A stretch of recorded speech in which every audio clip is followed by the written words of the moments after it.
You've triggered my trap card, the Magical Hats.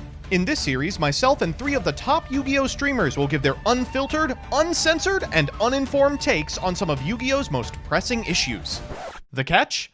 One of these 4 has a fake take, and it's up to the rest to find the liar. It's time to play Magical Hats.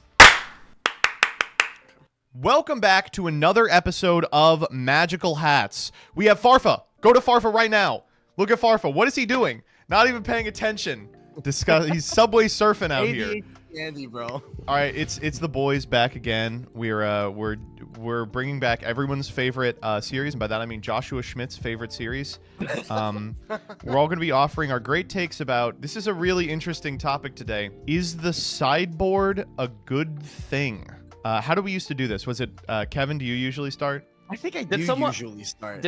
Did anyone even get messaged to be an imposter, or are we just fighting? Farfa has successfully either gaslit us into thinking he's not the imposter, or he's been Pepega and has openly told us he's not. Well, yeah, no one got messaged. We'll just fight. So I guess we could just brawl. That's fine. Yeah. I had a feeling. Okay. All right, what do you think? Wait, Kevin? so am I just cooking? Yeah, cook it up. Show me some hot dogs. Do I think the side deck is a good thing? Yes.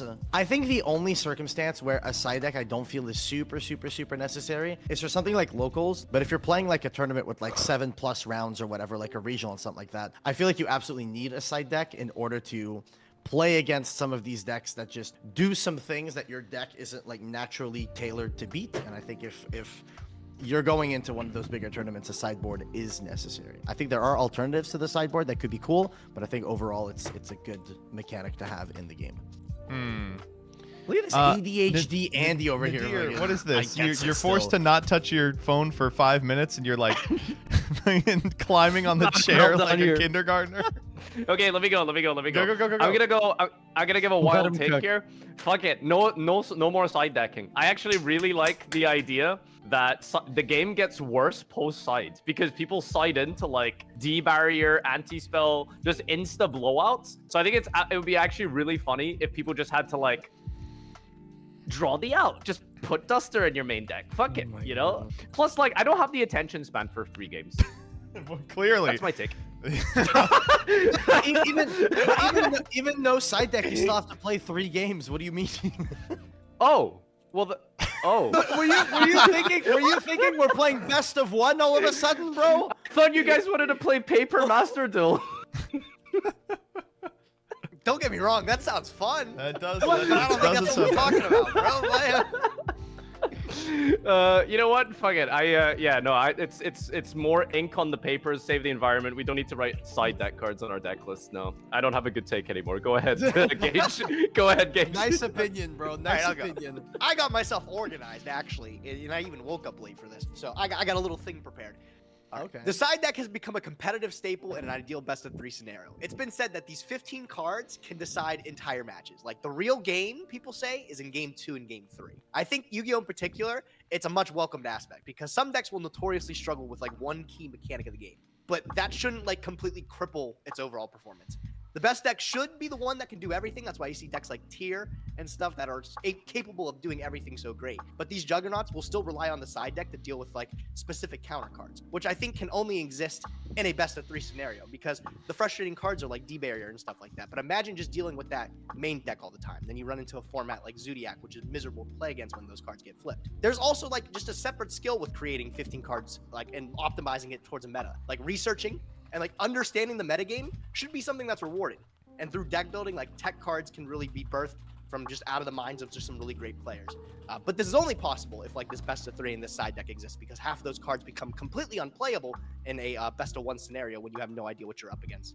It's really frustrating to lose to decks that like hone in on that one negative that you can't like do anything about. Bean Soldier, I was playing with him and he was playing Rika. It's a deck that has like no back row removal in deck. So like I flip Tikaboo and the game's just over. And I get having the side deck allows you to have this better draw mentality that Farfa was talking about. But like, imagine just not having that privilege at all. Imagine you're like, I'm going to go into this event and I'm not going to main back row removal and I'm going to get shit on every floodgate that gets like flipped against me. And there's nothing I can do about it because the side deck doesn't exist. I think altogether, it's another like level of skill expression and it continues to be one of the most difficult aspects of the game to like understand and be ahead of. Like, you ever have so many people like ask you like, "What's your side deck?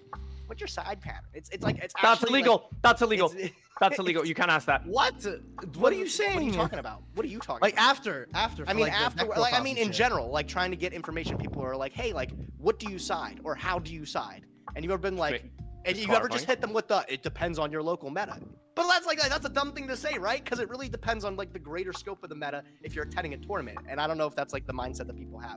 But I think the side deck is truly where we see like the champions of the game, is because that's where all like the creative expression is really put into the side deck. Dimension barrier is so creative. Yeah. Sometimes it's not the best deck, man. Sometimes it's not the best card. It's fine. I really think the side deck is like mandatory. I can't imagine a best of 3 Well, them scenario Subway where it doesn't Surfers. exist. So I really appreciate that perspective, Gage, and I like that about 30 seconds in, every other person got out some sort of gaming device to just look at. You people need to all go to the doctor and get a very specific test done. No, I got a test. I do not have ADHD. It's confirmed. Oh, jeez. Well, then it's just Yeah, it's embarrassing, right? I get- How do you yo, fail the know what? ADHD Okay, test? You should have thank God studied. I'm the only Really love person that playing put anything Pokemon, together bro. for this. This would be the worst episode of Magical Hats in the world if this No, is where we've were had at the some moment, stinkers. bro. No, This has okay. been a nothing so- burger. Oh, I no, had the reason- Farfa completely on a different side of the road. He didn't even know what the fuck he was talking about. Okay, All right, so teach him a thing or two, Joseph. yeah, Gage, you're wrong. I'm Yes. regrettably I am in agreement with I don't know why Farfa. yet, but- Not as to Subway surfing. No, I understand the need for the feeling that there needs to be a sideboard, but over the past like 10 years, sideboard techs have moved from. I almost want to say this started in Duelist Alliance, have moved from like a bunch of tech cards that could potentially come up in like long, drawn-out games, like maybe you want to draw a Ryo later in the game, so you have them in your board, to cards that just read, okay, well, now that we know what the coin toss is, you win if you draw this card.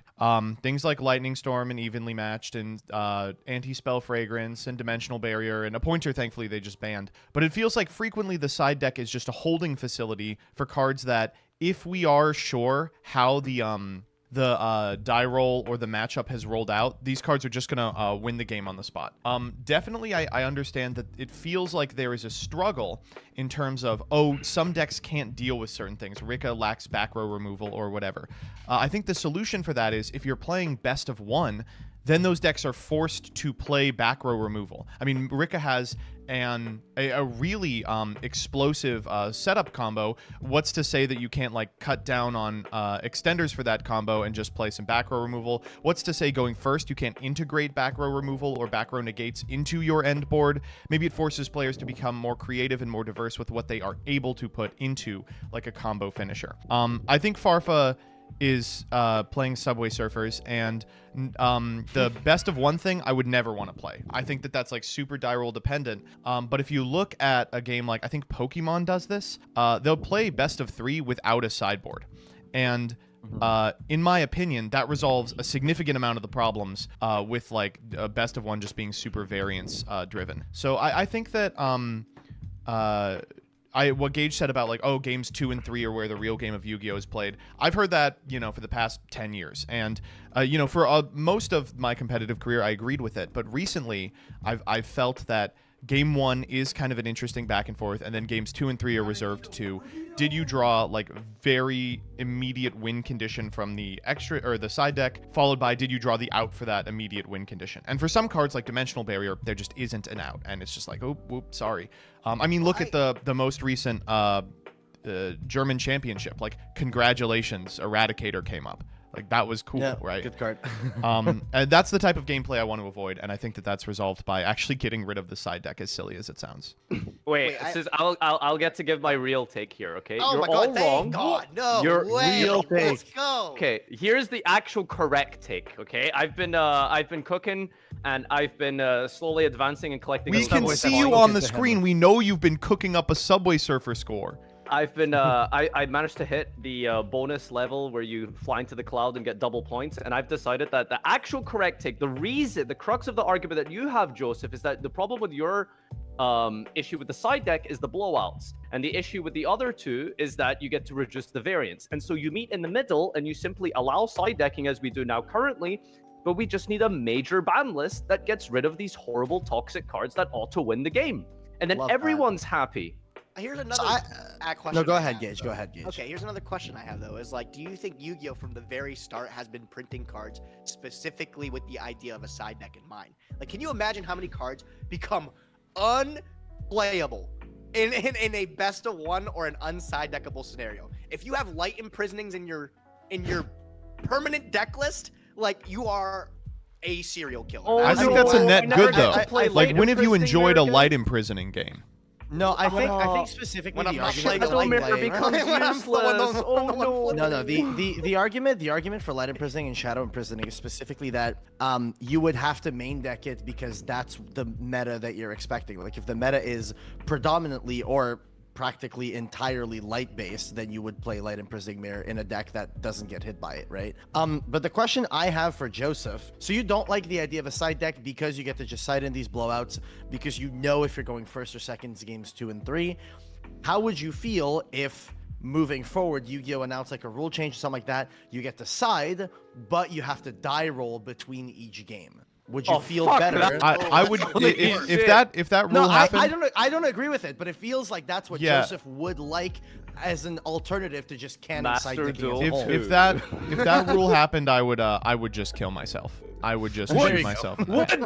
What? The woods, What, bro, to the what on woods. earth? No, absolutely. What? Now I've lost 2 die rolls in a row and I lose. Great. I know. Well, That's the worst thing that's about the big that. thing, right? Because your big problem that you had with side decking was that you know whether you're going first or second before you side. But No, now no, I've no, suggested you something that is like that takes that away, No, and you're not. sorry, down for it, Farfa's- so I'm curious. Farfa's actually got me down to a T. He's read my mind.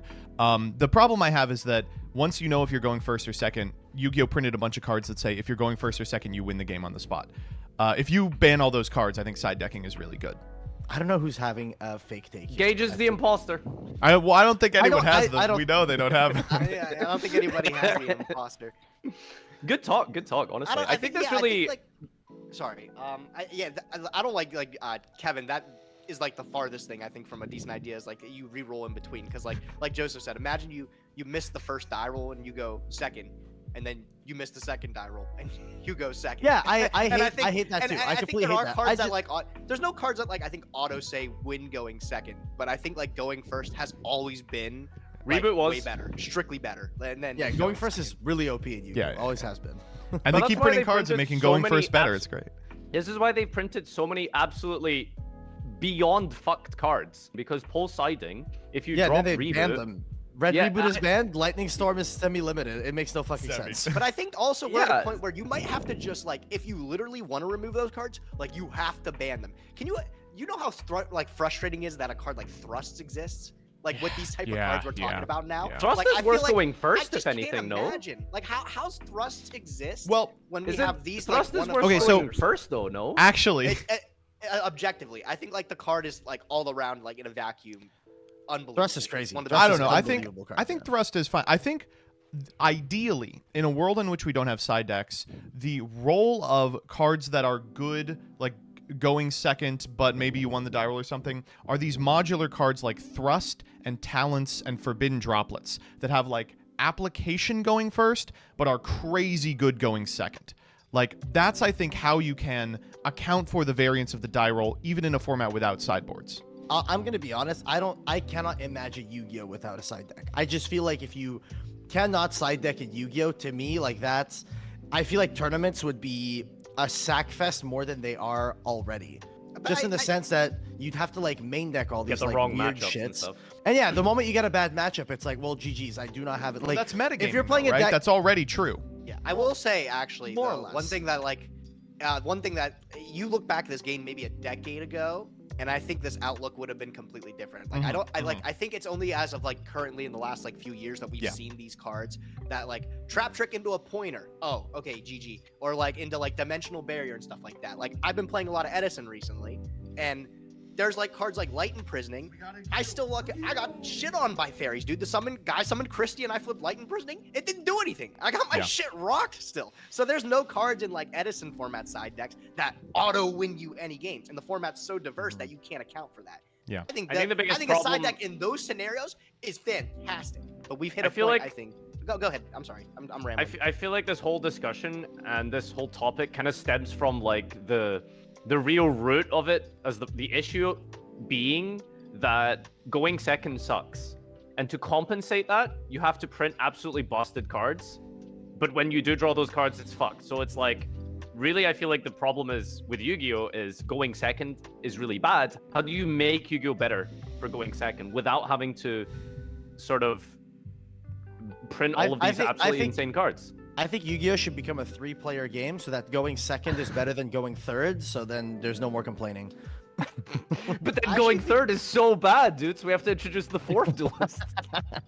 I think like when decks really focus on just hand traps though, and it's like hand trap type metas, I think sometimes those are really good ones. The ones that like the boards that don't auto lose to evenly matched or a lightning storm, like I think the ones where they're like, okay, or you can even play around those types of things and still make like an efficient turn one board, like a Rise Heart Pass, right? I think probably what I would say in general, though, is that, and I really appreciate that we're able to have this discussion, because as little as a couple of years ago, it would have just been like, no, you're fucking wrong, you dumb, bad Andy. I think we are kind of isolating that there are formats where the side deck is absolutely critical and super good for the game, like Edison, like Gage is saying. And there are formats where the side deck might actually be like a pretty toxic part of Yu-Gi-Oh! Like branded Despia Sword Soul format comes to mind, which is weird. It's weird to be like, yeah, this permanent feature of the game sometimes makes the game a lot worse. My closing statement for this is the side deck is great and integral when you're trading 1-for-1 and using resources, but as soon as you have floodgates and blowouts, the game is worse. And until we get rid of those cards, hopefully one day they'll recognize that floodgates and blowouts like that are just not healthy. I guess we're just gonna have to suck it up, but that's what I think.